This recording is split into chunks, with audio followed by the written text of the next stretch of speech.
কৃষক কি মানুষ নাকি? এত ঘাস মারিয়ে কি ফুরিয়ে যায় নাকি? হ্যাঁ, এই যে কৃষক আর বাঁচে না, বীজ গুনিয়ে ফেলা দিচ্ছি যমুনায়, মরিভূত হয়ে গেলাম।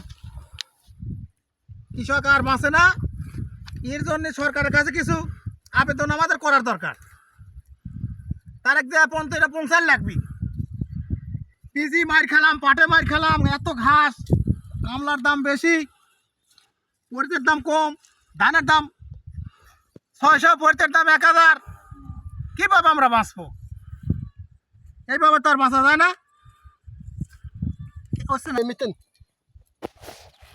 হ্যাঁ, আসসালামু আলাইকুম। হ্যালো গাইস, আমি এই গাজনার বিলের ভিতরে আইছি। এই পাট নিড়ি হচ্ছে, এই ঘাস, প্রচুর ঘাস হয়েছে। কৃষক তো মরি যাচ্ছে। কৃষকের এক মন পিসের দাম 400 টাকা, আর পিস 25 যাচ্ছে। চাঙে এবার পিস থাকতেছে না, সব যাচ্ছে 25। আর এই কৃষকের জিনিসের কোনো দাম নাই, পিসের নাই দাম। আর মনে করেন যদি পিসের দাম হয়, কয়টা কি আপেল কুমলা নাকি?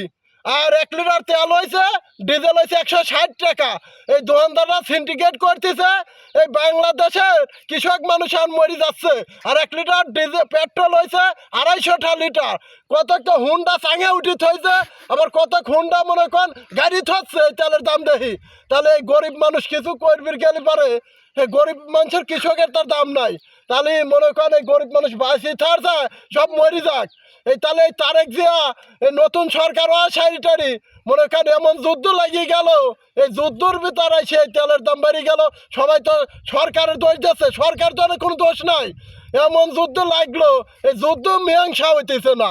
তাহলে এই গরিব মানুষ সবাইকে মরে যাবে। এই কিছু করেন, আপনার কাছে এইটুকুই দাবি রইল তারেক জিয়ার কাছে। সবাই ভালো থাকবেন। আসসালামু আলাইকুম।